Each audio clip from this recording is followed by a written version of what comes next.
말씀 다 찾으셨으면 마태복음 10장 1절에서 15절 말씀 교독하도록 하겠습니다. 말씀 10장 1절 제가 먼저 읽습니다.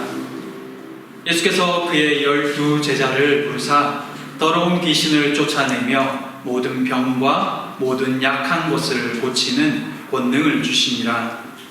그 사도의 이름은 이러하니 베드로라 하는 시몬을 비롯하여 그의 형제 안드레와 세베대의 아들 야고보와 그의 형제 요한, 빌립과 바돌로메, 도마와 세리마테, 알페의 아들 야고보와 다데오, 가나안인 시몬 및 곧 예수를 한 자라. 예수께서 이 12를 내보내시며 명하여 이르시되 이방인의 길로도 가지 말고 사마리아인의 고을로도 고래도 들어가지 말고 오히려 이스라엘 집에 잃어버린 양의 길로 가라. 가면서 전파하여 말하되 천국이 가까이 왔다 하고 병든 자를 고치며 죽은 자를 살리며 나병한 자를 깨끗하게 하며 귀신을 쫓아내되 너희가 거저 받았으니 거저 주라. 너희 전대에 금이나 은이나 동을 가지지 말고 여행을 위하여 배낭이나 두벌옷이나 신이나 지팡이를 가지지 말라. 이는 일꾼이 자기의 먹을 것 얻는 것이 마땅함이라. 어떤 성이나 마을에 들어가든지 그 중에 합당한 자를 찾아내어 너희가 떠나기까지 거기서 머물라. 또 그 집에 들어가면서 평안하기를 빌라. 그 집이 이에 합당하면 너희 긴 평안이 거기 임할 것이요 만일 합당하지 아니하면 그 평안이 너희에게 돌아올 것이니라. 누구든지 너희를 영접하지도 아니하고 너희 말을 듣지도 아니하거든 그 집이나 성에서 나가 너희 발의 먼지를 떨어버리라. 함께 읽습니다. 내가 진실로 너희에게 이르노니 심판날에 소돔과 고모라 땅이 그 성보다 견디기 쉬우리라. 아멘. 반갑습니다. 모두 한 주 잘 지내셨습니까? 어느새 8월 마지막 주일이자 마지막 날입니다. 살면서 정말 몇 주 이렇게 매일 뭘 먹지를 고민해 본 게 너무 오랜만이라 새로운 날들입니다. 그래서 밥을 챙겨주는 분이 있는 게 참 고마운 거나 하는 거를 요즘 새삼 느끼고 있습니다. 돌아오면 잘 해줘야 될 것 같습니다. 모두 감사하며 사는 한 해가 또 이 남은 가을, 겨울이 되었으면 합니다. 이제 가을이 시작되면서 그래도 우리 새로 출발하는 이들이 또 기도한 것처럼 많이 있네요. 우리 직장도 들어가고 또 인턴도 들어가고 지금 자매 화장실 가는 자매도 인턴으로 기아 쪽으로 간다고 하더라고요. 그래서 너무 감사하더라고요. 어려운 시기에 한 명, 두 명 자리를 잡아가고 또 새로운 출발을 할 수 있게 해주신 은혜에 감사하고 또 모든 가정들이 이 가을이 시작하는 이때 더욱 좋은 일들이 많이 열려질 수 있기를 진심으로 소망하고 기도합니다. 오늘은 마태복음 10장의 말씀을 함께 보고자 합니다. 마태복음 9장의 마지막 부분을 보면 예수님께서 사람들에게 또 믿는 이들에게 주인에게 주수할 일꾼을 보내달라고 요청하라는 말씀이 나옵니다. 그리고는 이어서 제자들의 명단이 나옵니다. 이 말은 제자들이 추수할 일꾼으로 보냄을 받았다는 이야기인 것이죠. 예수님은 그 제자들을 파송하시면서 말로만이 아니라 권능도 함께 주고 계심을 볼 수가 있습니다. 이것은 그들이 이 복음을 증거함에 있어서 말뿐이 아니라 권능도 함께 나타날 것임을 알게 하신 부분입니다. 이것은 예수님께서 사역하신 방식이기도 했습니다. 더러운 귀신이 쫓겨나며 모든 병과 모든 약한 것이 고침받는 이 모습은 하나님과 관계가 끊어짐으로 인해 발생하게 된 여러 결핍들이 다시 회복되어지는 모습인 것입니다. 복음이 전해질 때, 복음을 받아들이게 될 때 이런 역사들이 일어날 것임을 직간접적으로 경험하는 것이죠. 복음을 온전히 받아들이고 예수 그리스도 안에 살 때 회복이 일어난다는 뜻입니다. 복음 안에서 회복되어지고 온전해짐을 보여주는 여러 모습들이 있는데, 그 중에 귀신이 쫓겨나는 것과 연약한 것이 고침받는 권능은 그 당시에 이 영적으로 눌린 자들이 많은 수가 귀신 들리고 병들고 연약한 모습을 가지고 있었기에 이런 이적들이 필요했다는 것입니다. 그래서 이런 능력 행함은 복음 증거에 굉장히 효과적이었습니다. 복음이 증거되어질 때, 그들이 복음을 받고자 할 때 이런 고침의 역사도 함께 일어남으로 인해서 지금 제자들이 전하는 복음이 진실한 것임을 사람들이 그 현상을 보면서 또 함께 믿게 되는 것입니다. 이로 인해서 기독교 초기에 이 짧은 시기에 복음이 각 지역으로 빠르게 확산되어질 수 있었던 것입니다. 그리고 이런 회복의 역사는 그 당시뿐만 아니라 오늘날도 동일합니다. 복음이 증거되어질 때, 사람들이 복음을 받기 시작할 때 이 회복된 온전함과 채워짐의 역사가 함께 일어나기 시작한다는 뜻입니다. 복음을 전하는 자나 복음을 받아들인 자의 삶에서 이런 일들이 일어나고 있으며 또 일어나야 합니다. 실제적인 변화들이 이 복음을 받아들인 또는 복음을 증거하는 자의 삶에서 증명되어져야 된다는 뜻입니다. 복음 안에 거하는 가정도, 복음 안에 거하는 교회 공동체도 드러나야 할 특징들이 있습니다. 그리고 그것은 믿지 않는 자들도 느낄 수 있는 것입니다. 우리가 익히 알고 있는 성령의 열매와 주 안에 거하는 자의 모습에서 보여지는 그 어떤 것이 있는 것입니다. 그것이 복음 안에서 회복된 이들의 모습이며, 또한 그것이 그들이 복음을 받아들였구나 하는 증명이자 증거인 것입니다. 말로만 주여 주여가 아닌, 입술로만 주님을 공경하는 것이 아닌 실제 삶에서 믿는 자의 모습이 있어야 하고, 그것은 누구도 볼 수 있는 모습으로 드러나야 된다는 뜻입니다. 그리스도인이라고 말한다고 해서 그리스도인이 되는 게 아닙니다. 주여 주여 외친다고 해서 그 사람이 그리스도인인 것이 아닙니다. 그리스도인은 그리스도를 믿는 사람이고 그리스도를 따르는 사람입니다. 그리스도를 따르는 사람 안에는 이전에 어둠 가운데 있었을 때 더러운 것들과 어두운 것들이 물려나는 역사가 시작됩니다. 그건 교회도 마찬가지입니다.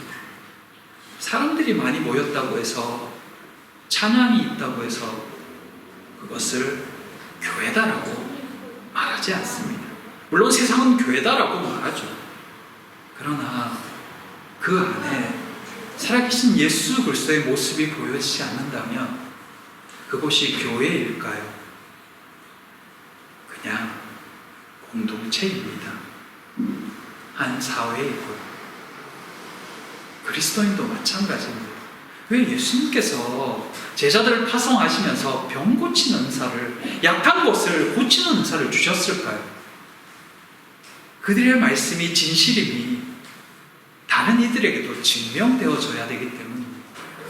그래야 믿지 않는 자들도 복음을 받아들일 수 있는 것 아닙니까? 저들이 전하는 복음이 사실이구나, 진실이구나, 그걸 보여주도록 예수께서 그 권능을 보여주신 겁니다. 복음이 증거되어지는 곳에 회복이 시작된다는 것, 새로움이 시작된다는 것을 알 수 있도록 말입니다. 그래서 예수께서도 복음 증거와 함께 이 치유의 사역도 함께 하신 것입니다. 이전에 죄가 들어오지 않았을 때 그 온전한 세상의 모습, 그게 복음을 통해 시작되는데 그걸 그들도 보라는 것입니다. 사랑하는 성도 여러분, 제자들을 보내시며 권능을 주시는 모습은 복음 안에서 회복되는 모습이 어떠한지를 보여주시고자 함이었습니다. 그렇다면 예수를 믿는 우리 안에도 이런 회복이 있어야 되고 일어나야 되고 심지어는 보여져야 합니다. 근데 그건 내가 보여주는 게 아닙니다. 예수를 내 마음의 진심으로 모시고 그분과 함께 살아갈 때 자연스럽게 나타나는 것입니다. 드러나는 것입니다. 내가 예수님을 따르고자 할 때, 예수님의 발자취를 따라갈 때 예수께서 내 안에서 보여주시는 겁니다. 그게 그리스도인이고 그게 교회인 것입니다. 물론 우리가 따르고자 애씀도 있지요. 근데 그보다 더한 것은 나타나는 것입니다. 드러나는 것입니다. 그래서 우리는 날마다 우리가 그리스도인인가를 점검해야 되는 것입니다. 나를 통해서 내 안에서 그리스도인임이 드러나고 있는가? 내 삶에 그런 변화들이 일어나고 있는가? 봐야 하고 구해야 합니다. 그리고 예수 안에 더 거해야 합니다. 그런 권능이 나타나는 우리 교회, 우리 모든 성도님들 되기를 소망합니다. 그건 그냥 예수 그리스도를 믿고 그분 안에서 살아가면 됩니다. 그러면 복음이 참이라는 것을 드러내는 여러 역사들이 일어나게 될 것입니다. 불려지고 해결되는, 또 인도되어지는 그런 은혜를 경험하는 우리 모든 성도님들 되시기를 진심으로 소망하고 또 축복합니다. 둘째, 잃어버린 양에게로 가라. 2절에서부터 예수님께서 부르신 제자 12명의 명단이 나옵니다. 베드로의 이름을 시작으로 12명의 이름이 2명씩 묶여서 나옵니다. 이것은 예수님께서 그들을 파송하실 때 2명을 한 팀으로 해서 파송하셨구나라는 것을 짐작케 하는 내용입니다. 그 12명 중에는 어부, 세리, 열심당원, 그리고 심지어 예수님을 판 가룟 유다까지 있습니다. 그들 중에는 불같은 성격의 사람도 있었고 이스라엘 위에 목숨을 걸었던 자도 있었으며 출세욕이 많았던 자도, 머리가 좋았던 자도 있었습니다. 주님은 다양한 그들을 부르셔서 복음의 일꾼이 되게 하셨던 것이죠. 그리고 그 12명 모두에게 동일한 사명과 동일한 권능도 주셨습니다. 예수님께서는 가룟 유다가 당신을 팔 것을 아셨지만 그에게도 다른 이들과 똑같이 사명과 권능을 주고 계신 것을 볼 수가 있었습니다. 몰라서가 아닙니다. 누구에게도 복음 안에서 일하고 살아갈 기회를 주고 계셨던 것입니다. 예수님은 제자들을 보내시며 그들이 어떻게 행할지를 명하셨습니다. 먼저 이방인의 길로도 가지 말고 사마리아인의 고을에도 들어가지 말며 이스라엘 집에 잃어버린 양에게로 가라. 예수님은 분명히 사마리아 지역도 갔고 이방인도 만나셨고 그들을 귀신 들림도 쫓아내주셨고 다 하셨는데 왜 제자들은 파송하면서 딴 데 가지 말고 오직 이스라엘 집에 잃어버린 양에게로만 가라고 말씀하고 계실까요? 이것은 구약 시대부터 말씀하신 하나님과 이스라엘의 언약 때문이었습니다. 그들을 축복의 통로로 사용하시겠다는 아브라함에게 주신 약속이었으며, 또한 이것은 이스라엘을 향한 또 한 번의 기회이기도 했습니다. 구약에 보면 이스라엘을 향하여 목자 없는 양과 같다라는 말씀이 여러 차례 등장합니다. 하나님께서 그들을 직접 택하시고 불러주셨으며 가나안까지 주셨지만 그들은 번번이 하나님을 실망시켰고 세상으로 달려갔습니다.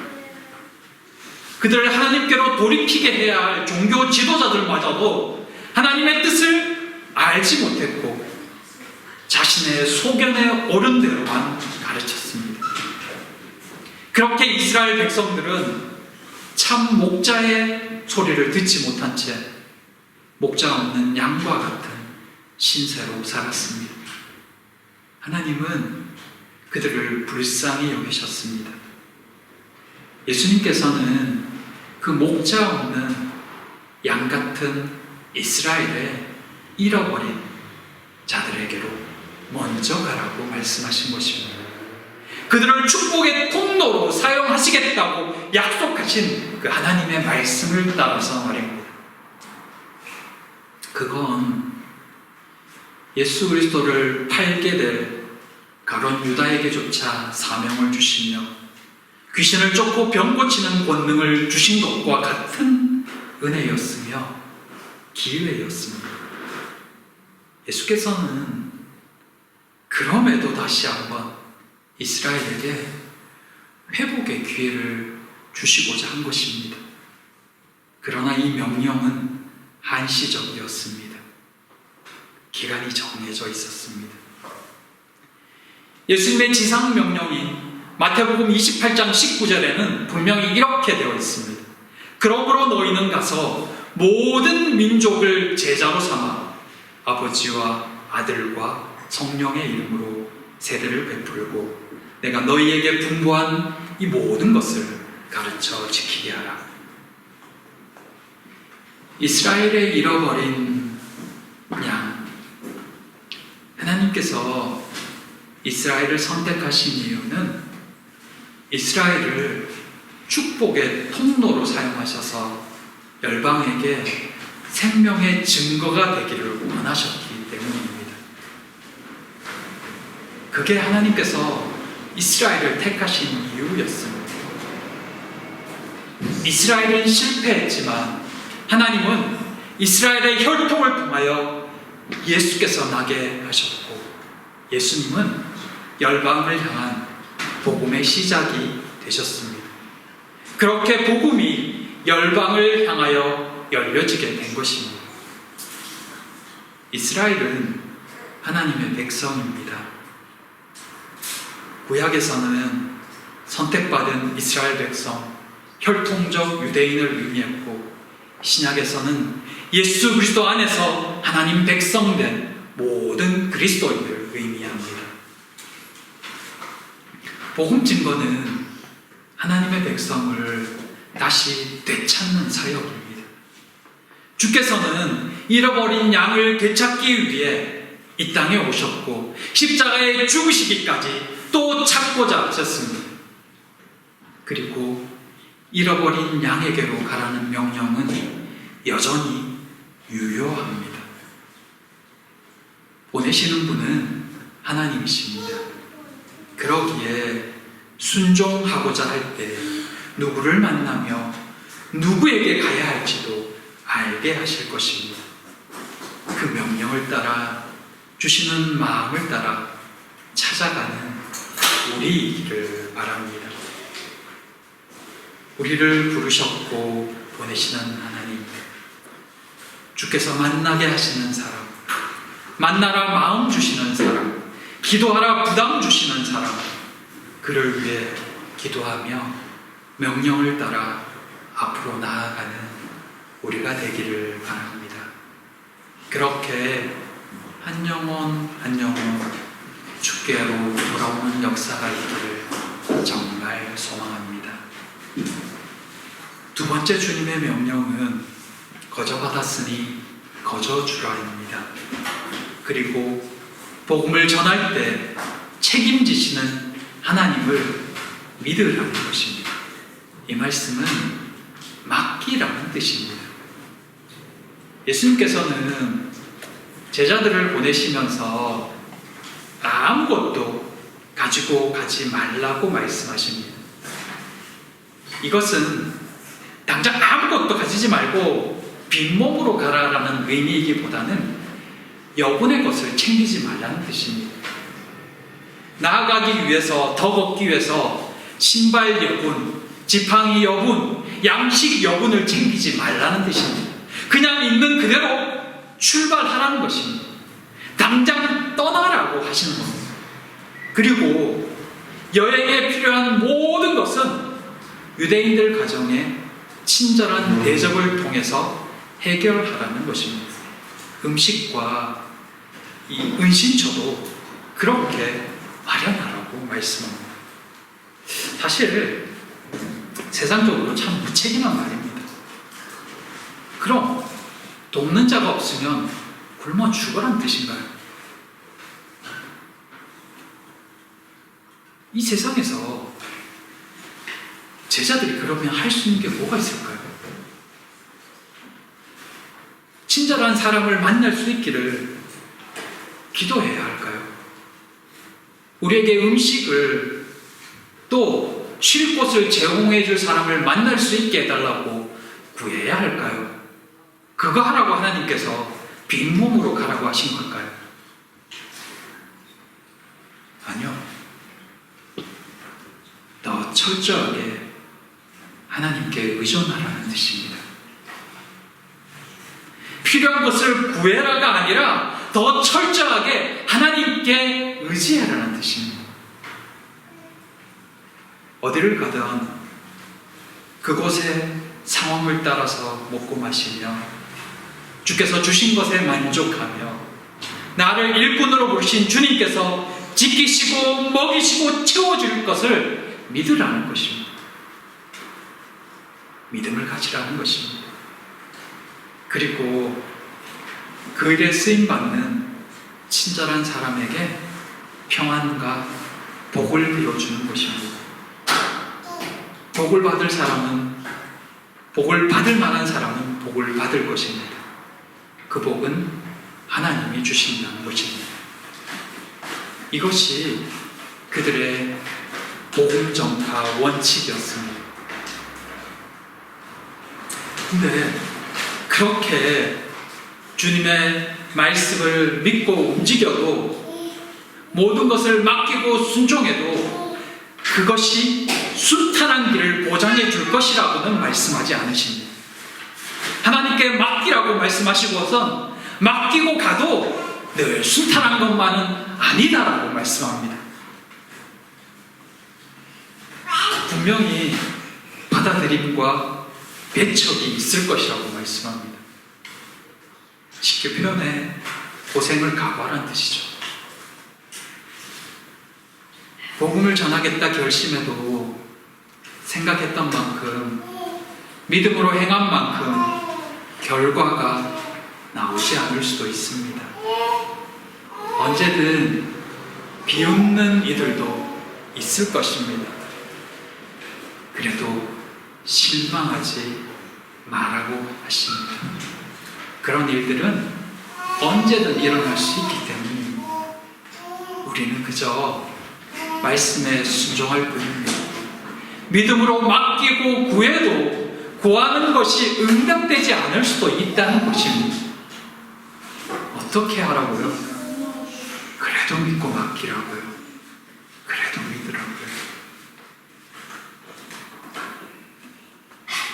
어떤 사람들은 말합니다. 나는 그만한 믿음이 없어요. 나는 전도에도 소질이 없어요. 주님의 일을 하고 싶은데, 주님을 믿고 나아가고 싶은데 아직 시간이 좀 더 필요합니다. 하나님, 나는 훈련이 더 필요합니다. 하나님, 나에게는 좀 더 기다려 주셔야 됩니다.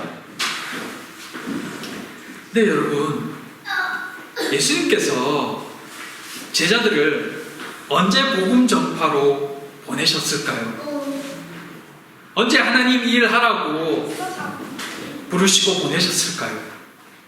오늘 본문을 보면 좀 이상하게 보이는 장면이 나옵니다.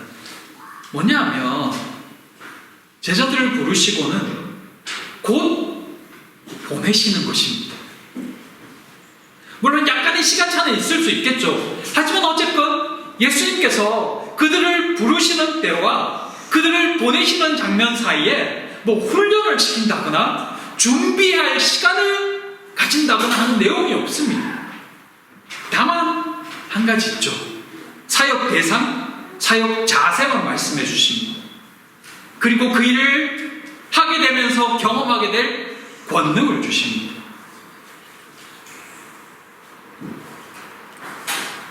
이것만 기억하면 됩니다. 그러면 순종하는 가운데 여러 역사들이 일어납니다. 사랑하는 성도 여러분, 복음을 받아들이고 아니고는 내가 할 수 있는 부분이 아닙니다. 우리가 할 수 있는 건 그저 말씀에 순종하는 것이죠. 그리고 나머지 역사는 하나님께서 하십니다. 내 믿음이 더 커야 한다? 내가 더 하나님과 가까워져야 한다? 그 또한 사실은 내가 할 수 있는 영역이 아닙니다. 나는 그냥 믿고 따르는 겁니다. 내 믿음이 이만큼 돼야, 내가 가진 게 이만큼 돼야, 내가 할 수 있는 것이 이만큼 돼야 내가 하나님 일을 좀 하지. 아니요. 하나님 부르시고 바로 보내셨습니다. 나머지 내가 책임진다는 것입니다. 너는 믿고 따르라고 하시는 겁니다. 그러면 그 가운데 역사가 일어난다는 것입니다. 하나님이 하신다는 것입니다. 물론 그 가운데는 거절하는 이도 있을 겁니다. 힘든 것도 있을 겁니다. 배척받음도 있을 겁니다. 근데 그건 우리의 잘못도 우리의 못남도 아닙니다. 우리의 부족함도 아닙니다. 그냥 우리는 우리가 할 수 있는 최선을 다하는 겁니다. 그 사이에 순종하는 자에게 나타나는 여러 역사들이 일어날 것이며 받아들이지 않는 자는 또 그 또한 그에 합당한 결과가 있을 뿐입니다. 이 믿음의 원리를 기억하는 우리가 되기를 바랍니다. 부르시고 곧 보내시는 이 주님의 말씀에 순종해서 우리가 해야 할 바를 하는, 우리에게 하라고 마음 주시는 바에 순종하는 그런 우리가 되기를, 그렇게 주님의 제자로서 우리의 삶을 살아가는 우리 모두가 되기를 진심으로 소망하고 또 기도합니다. 우리 시간 함께 기도하기를 원합니다. 주께서 우리에게 어떤 마음을 주고 계십니까? 그 마음을, 그 소리를 들으시며 기도했으면 좋겠습니다.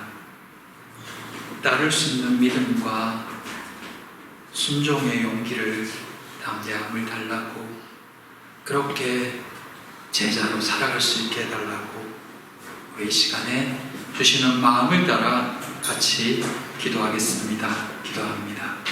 사랑과 은혜의 하나님, 우리를 제자로 불러주시고 생명을 살리는 이 귀한 사역에 동참케 하시니 감사합니다. 믿음으로 나아가기를 원합니다. 담대함을 주시옵소서. 주의 뜻을 따라 걷는 우리가 되기를 소망하오며 예수님 이름으로 기도드립니다. 아멘.